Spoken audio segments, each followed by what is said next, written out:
ಮಳೆ ಇಲ್ಲ. ರಾಜ್ಯದ ಜಲಾಶಯಗಳು ಖಾಲಿ ಖಾಲಿ. ಡೆಡ್ ಸ್ಟೋರೇಜ್ಗೆ ರಕ್ಕಸಕೊಪ್ಪ ಡ್ಯಾಮ್. ಬೆಳಗಾವಿಯಲ್ಲಿ ನೀರಿಗೆ ಹಾಹಾಕಾರ. ಮಳೆ ಆಗದಿದ್ರೆ ಮತ್ತಷ್ಟು ಬರ ಭೀಕರ. ಎಚ್ಚೆತ್ತುಕೊಳ್ಳುತ್ತಾ ಜಿಲ್ಲಾಡಳಿತ. ನೀರಿಗೆ ಹಾಹಾಕಾರ.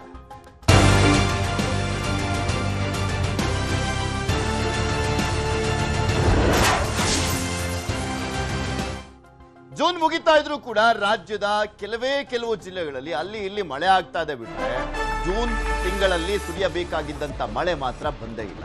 ಇದು ಮತ್ತಷ್ಟು ಆತಂಕಕ್ಕೆ ಕಾರಣವಾಗಿದೆ. ಇದು ಬರೀ ನಮ್ಮ ರಾಜ್ಯದ ಪರಿಸ್ಥಿತಿ ಮಾತ್ರ ಅಲ್ಲ, ಇಡೀ ದೇಶದಲ್ಲಿ ಇಂಥದ್ದೇ ಪರಿಸ್ಥಿತಿ ಇರುವಂಥದ್ದು. ಜೂನ್ನಲ್ಲಿ ಒಂಥರ ಬರಗಾಲ ಸೃಷ್ಟಿ ಆದಂತ ಆಗ್ಬಿಟ್ಟಿದೆ. ಇನ್ನು ಮುಂಗಾರು ಮಳೆ ಇಲ್ಲದೆ ರಾಜ್ಯದ ಜಲಾಶಯಗಳು ಖಾಲಿ ಖಾಲಿ ಆಗ್ತಾ ಇದೆ. ಡೆಡ್ ಸ್ಟೋರೇಜ್ ತಲುಪಿರುವಂಥದ್ದು ಬೆಳಗಾವಿಯ ರಕ್ಕಸಕೊಪ್ಪ ಡ್ಯಾಮ್. ಅರ್ಧ TMC ಸಾಮರ್ಥ್ಯದ ರಕ್ಕಸಕೊಪ್ಪ ಡ್ಯಾಮ್ ಅದು. ಬೆಳಗಾವಿ ನಗರದಲ್ಲಿ ಕುಡಿಯುವ ನೀರಿಗೆ ಹಾಹಾಕಾರ.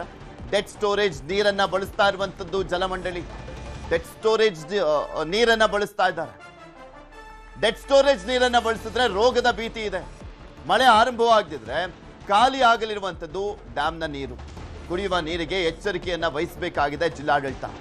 ಡೆಡ್ ಸ್ಟೋರೇಜ್ ತಲುಪಿರುವಂತ ನೀರನ್ನ ಈಗ ಬಳಸ್ತಾ ಇರುವಂತ ಹಿನ್ನೆಲೆಯಲ್ಲಿ ಒಂದು ನೀರ್ ಖಾಲಿ ಹೋಗ್ತಾ ಇದೆ ಈಗ ಆಲ್ರೆಡಿ.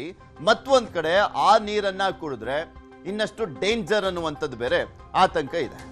ಸೊ ಆಲ್ಟರ್ನೇಟಿವ್ ಆಗಿ ಏನು ಮಾಡಬೇಕು ಅನ್ನುವಂಥ ನಿಟ್ಟಿನಲ್ಲಿ ಯೋಚನೆ ಮಾಡಬೇಕಾಗಿದೆ.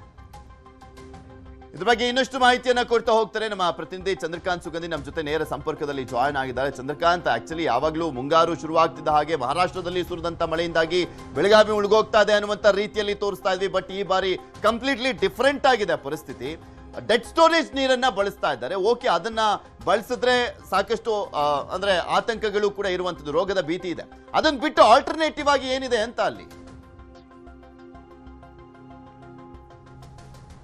ಪೃಥ್ವಿರಾಜ್, ಬೆಳಗಾವಿಗೆ ಈಗ ಕುಡಿಯೋ ನೀರಿನ ಸಮಸ್ಯೆ ಉದ್ಭವ ಆಗಿರ್ತಕ್ಕಂಥದ್ದು. ಪ್ರಮುಖವಾಗಿ ಏನು ಜೂನ್ ಮೊದಲ ವಾರದಲ್ಲೇ ಬೆಳಗಾವಿಯಲ್ಲಿ ಮಳೆ ಬರಬೇಕಿತ್ತು, ಆದರೆ ಮಳೆ ಸಂಪೂರ್ಣವಾಗಿ ಕೈ ಕೊಟ್ಟಿದೆ. ಜೂನ್ 23 ಕಳೆದರೂ ಕೂಡ ಇದುವರೆಗೂ ಮಳೆ ಇಲ್ಲ. ಇವತ್ತು ಮೋಡ ಕವಿದ ವಾತಾವರಣ ಬಿಟ್ಟರೆ ಇನ್ನು ಇದುವರೆಗೂ ಕೂಡ ಮಳೆ ಆಗಿಲ್ಲ. ಹೀಗಾಗಿ ಕುಡಿಯೋ ನೀರಿಗೆ ಆತಂಕ ಸೃಷ್ಟಿಯಾಗಿದೆ. ಬೆಳಗಾವಿಗೆ ಕುಡಿಯೋ ನೀರನ್ನು ಪೂರೈಸುವುದು ರಕ್ಕಸಕೊಪ್ಪ ಜಲಾಶಯ. ಸುಮಾರು ಅರ್ಧ TMC ಸಾಮರ್ಥ್ಯದ ಜಲಾಶಯ. ಇಡೀ ವರ್ಷ ಬೆಳಗಾವಿಗೆ ನೀರನ್ನು ಕೊಡುತ್ತೆ. ಜೊತೆಗೆ ಏನಂದ್ರೆ ಮತ್ತೊಂದು ಕಡೆ ಬೆಳಗಾವಿಗೆ ಹಿಡಕಲ್ ಜಲಾಶಯದಲ್ಲೂ ಕೂಡ ನೀರು ಸರಬರಾಜು ಮಾಡಲಾಗುತ್ತೆ. ಈ ಒಂದು ಏನು ರಕ್ಕಸಕೊಪ್ಪ ಜಲಾಶಯ ಏನಿದೆ ಸುಮಾರು ಅರ್ಧ TMC ನೀರು ಸಾಮರ್ಥ್ಯ ಹೊಂದಿರತಕ್ಕಂಥದ್ದು. ಗ್ರಾವಿಟಿ ಮೂಲಕ 18 ಕಿಲೋಮೀಟರ್ ನೀರು ಕ್ರಮಿಸಿ ಬರುತ್ತೆ. ಬಳಿಕ ಹಿಂಡಲಗ ಪಂಪ್ ಹೌಸ್ ನಿಂದ ಪಂಪ್ ಅನ್ನ ಮಾಡಿ ವಿವಿಧ ಬಡಾವಣೆಗಳಿಗೆ ನೀರು ಬಿಡ್ತಕ್ಕಂಥದ್ದು. ಆದ್ರೆ ಈ ಒಂದು ಜಲಾಶಯ ಈಗ ಸಂಪೂರ್ಣವಾಗಿ ಖಾಲಿಯಾಗಿದೆ. ಡೆಡ್ ಸ್ಟೋರೇಜ್ ನೀರನ್ನ ಈಗ ಪೂರೈಕೆಯನ್ನ ಮಾಡಲಾಗುತ್ತೆ. ಇದರಿಂದ ಆರೋಗ್ಯ ಸಮಸ್ಯೆ ಉಂಟಾಗೋದು ಸಹಜ. ಹೀಗಾಗಿ ನಗರ ಪಾಲಿಕೆ ಈಗ ಸಾರ್ವಜನಿಕರಿಗೆ ನೀರನ್ನ ಕುದಿಸಿ ಆರಿಸಿ ಕುಡೀರಿ ಅಂತಕ್ಕಂಥ ಸೂಚನೆಯನ್ನ ನೀಡ್ತಾ ಇದೆ. ಇದು ಮತ್ತು ಏನು ಸಾಂಕ್ರಾಮಿಕ ರೋಗಕ್ಕೂ ಕೂಡ ಇದು ಕಾರಣವಾಗಬಹುದು ಅಂತ ಹೇಳಿ ಗೊತ್ತಾಗುತ್ತೆ. ಇನ್ನು ಕೆಲ ದಿನಗಳಿಗೆ ಮಾತ್ರ ಈ ಒಂದು ನೀರನ್ನು ಕೂಡ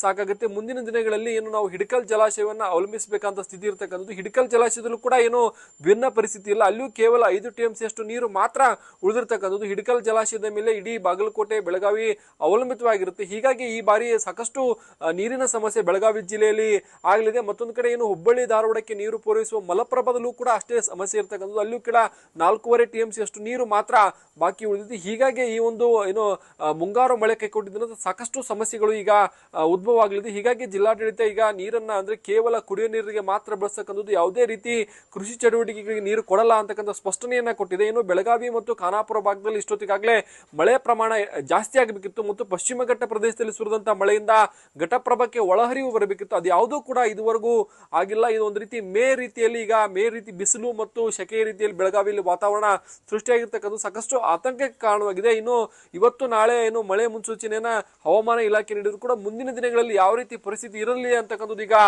ಇನ್ನು ಸಾಕಷ್ಟು ರೈತರು ಕೂಡ ಆತಂಕಕ್ಕೊಳಗಾಗಿದ್ದಾರೆ. ರೈತರು ತಮ್ಮ ಜಮೀನಲ್ಲಿ ಇರತಕ್ಕಂಥ ಬೆಳೆಯನ್ನು ಉಳಿಸಿಕೊಳ್ಳಕ್ಕೆ ಟ್ಯಾಂಕರ್ ಮೂಲಕ ನೀರನ್ನು ಪೂರೈಕೆ ಮಾಡುವಂತಹ ಹಂತಕ್ಕೂ ಕೂಡ ಬೆಳಗಾವಿಯಲ್ಲಿ ತಲುಪಿದ್ದಾರೆ. ಪೃಥ್ವಿರಾಜ್, ಓಕೆ, ಧನ್ಯವಾದ ಚಂದ್ರಕಾಂತ್ ನಿಮ್ಮೆಲ್ಲ ಮಾಹಿತಿಗಾಗಿ. ಇದು ಬರೀ ರಕ್ಕಸಕೊಪ್ಪ ಡ್ಯಾಮ್ನ ಪರಿಸ್ಥಿತಿ ಮಾತ್ರ ಅಲ್ಲ, ರಾಜ್ಯದ ಆಲ್ಮೋಸ್ಟ್ ಎಲ್ಲಾ ಡ್ಯಾಮ್ಗಳ ಪರಿಸ್ಥಿತಿ ಹಿಂಗೆ ಇದೆ. ನೋಡೋಣ, ಮಳೆಗೋಸ್ಕರ ಕೇಳ್ಕೊಬೇಕಷ್ಟೇ, ದೇವರಲ್ಲಿ ಪ್ರಾರ್ಥನೆ ಮಾಡ್ಕೊಳ್ಬೇಕಷ್ಟೇ.